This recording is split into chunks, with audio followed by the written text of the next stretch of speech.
we're back at it with some more best spells. This time we're looking at Enchantment. All right, so you're going to give your list of your 5 best. I'm going to give my list of my 5 best. They may not be statistically the best, but they're the ones that we go to, the ones that we like, and end up on our character sheets. And we've seen them play a lot.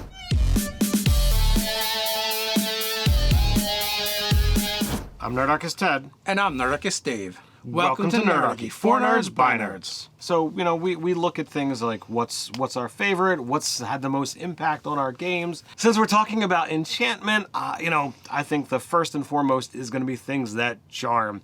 So I kind of lumped a whole pool together of charm person, suggestion, charm monster. They're scattered throughout, the levels, but it's affecting the mind of your opponent to kind of allow them to do something that they wouldn't normally be doing. So I felt that had to be the first one to talk about. Yeah, that makes sense. I mean, it's a huge part of enchantment. And really those ones just tend to have a different effect on different creatures. It's scattered throughout, but charm person, charm monster, I feel like it's the same spell, but charm monster has to be stronger because you can affect, a bigger, badder, kind of monster. My next one is kind of a more, new spell, something that's kind of tied to the mechanics of 5th edition, and that's going to be Silvery Barbs. I really like this spell, the ability to give disadvantage to an enemy and advantage to an ally. It really helps swing the thing, and for enchantment, this is really a nice tactical spell to be able to use. It's also a reaction, so you don't get as many of those, and this is a good one. So I've got this as one of my spellcasters, and it's like, oh, you rolled a nat 20? Never mind. Let's try that again. So the next one I've got is Hold Person. Still a rather low-level spell, and it can be used to disastrous effects on your opponent because they become paralyzed, which means a hit within 5 feet becomes a crit. How do you get better than that? It's also an iconic spell, but actually iconic in a different way where I'm more familiar with you seeing it back in old school D&D on the cleric list, and it being like one of the best spells you could take as a cleric. Yeah, I like it for so many different reasons. I've had a recent situation where somebody used it in our games, and they upcast it to affect a whole group, and 4 out of the 5 of them failed their saving throw, and then the wizard subsequently cast Steel Wind Strike to, again, disastrous things as a high-level spell crit on them.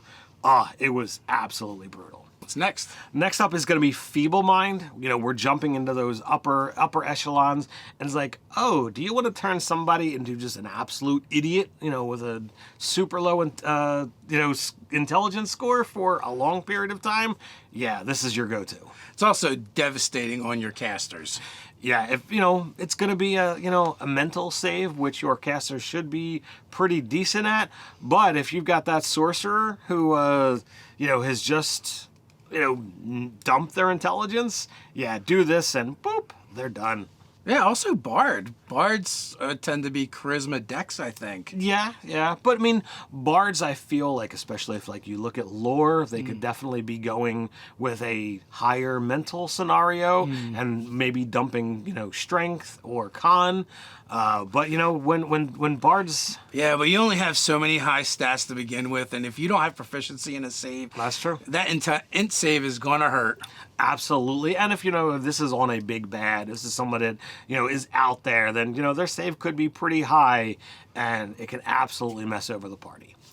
So for my last one, I had to put it on there, not because I like it, but because of how freaking evil this spell is and some of the disastrous things that have happened to us as players in our game way back, 20 years ago or whatever have you.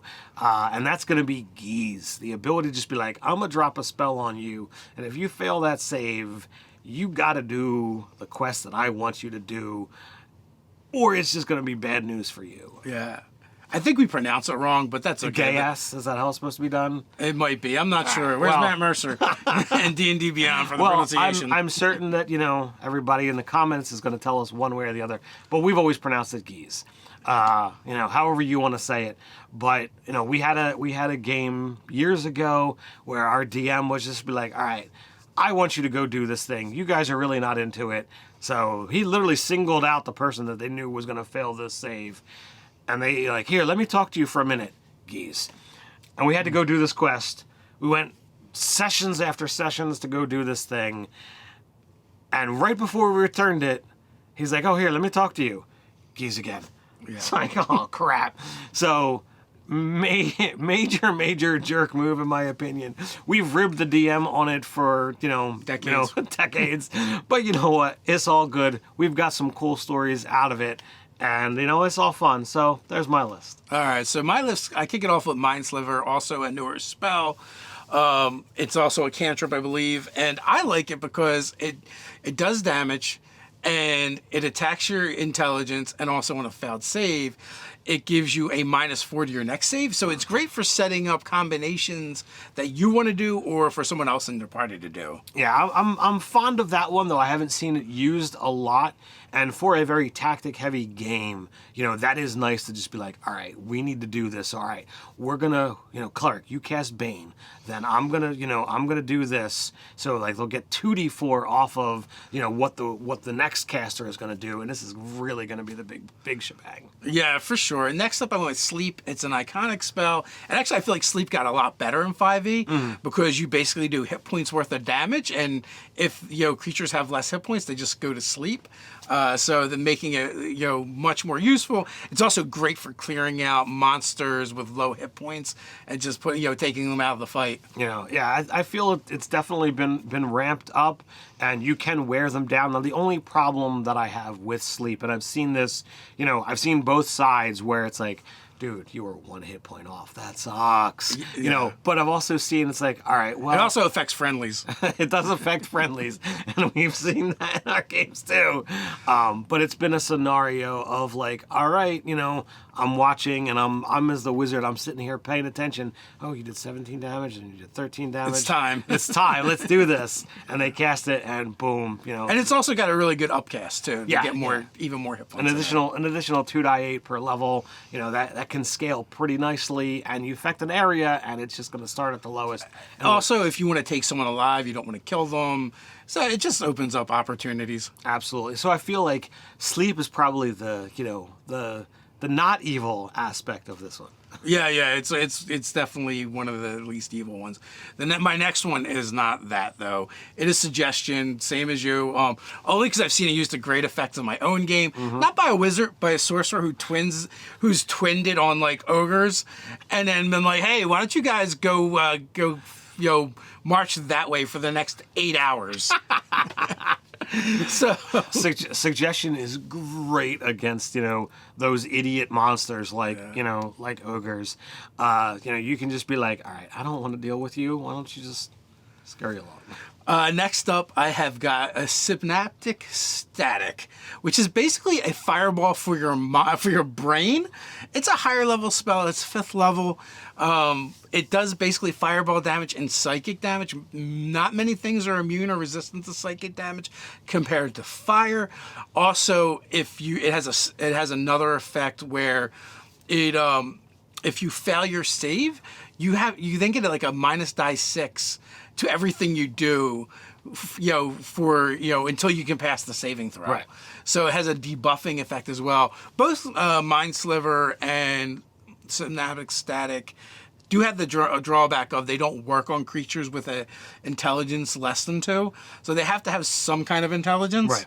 Or they don't work. So there is that component to them. So when you're dealing with this one, you do have to be more aware of what you're fighting. You have to pay attention to creature types because Charm Person only works on humanoids. So if it's not a humanoid, it's going to be a no. Charm Monster, like it works higher, but like you've got your caveats. Not going to work on constructs. Like you've got all these things that really you have to pay attention to. And this one is based heavily on charms. There's lots of things that are going to have resistance or immunity to charm effects, so you do have to be more careful when you're choosing your enchantment spells. Yeah, and also I feel like this particular spell, it's like the middle finger to the totem barbarians. It's like, oh, yours is everything but psychic, huh? Psychic. Yeah. Finally and lastly, I picked this just because I feel like it is one of the most iconic spells in the game. Sure.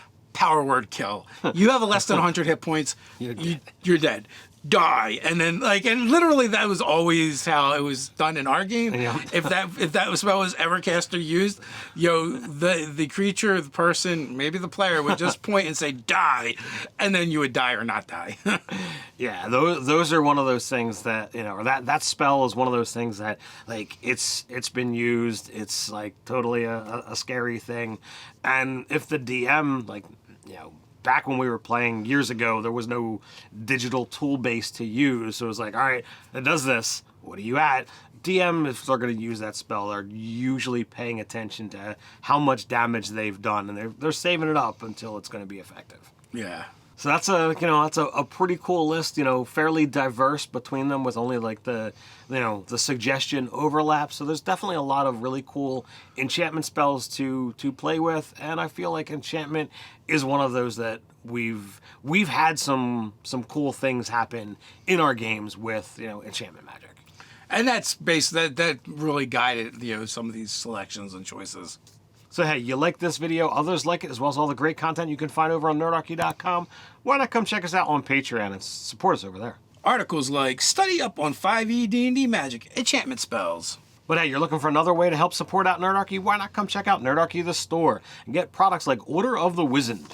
From a secret stronghold carefully concealed high in the mountains, the Order of the Wizened guard vast repositories of ancient knowledge. Cursed by Baphomet for stubborn refusal of his gifts, the Oriminos, or goat folk, now act as guardians against the Horned King's return to the world. These sentinels of civilization are ever watchful for agents of the labyrinth, devotees of the demon lord ever plotting to reach the secluded stronghold and seize the knowledge within, and they need the help of heroes. Inside is a new player character race called the Orimnos, a new background, new organization, 8 new magic items, 2 new creatures including the Spell Eater Minotaur, Kubar's Lair adventure for 4 to 6 characters of 6th through 8th level. Let us know what your favorite enchantment spells. Give us your top 5 down in the comments below.